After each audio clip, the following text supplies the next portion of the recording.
Hi, இன்றைக்கி ஒரு diet friendly recipe with soya chunks.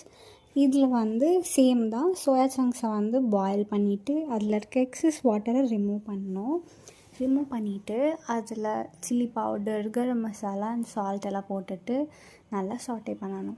Next side by side onions and கேரட்ஸை cut பண்ணிவிட்டு அதையும் அந்த சோயா மிக்சரில் போட்டு டாப் பண்ணி குக் பண்ணணும். நெக்ஸ்ட் பொட்டேட்டோஸை பாயில் பண்ணிவிட்டு அதையும் ப்ளஸ் இந்த மிக்சரையும் ஒரு சாப்பரில் போட்டுட்டு சாப் பண்ணி எடுத்துக்கலாம். we can use mixer also, but pulse மோடில் போட்டு கிரைண்ட் பண்ணிக்கலாம் because we need the particle to be visible, not a fine paste.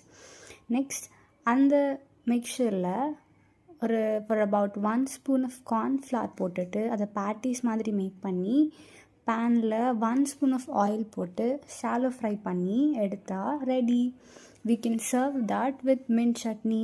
Enjoy.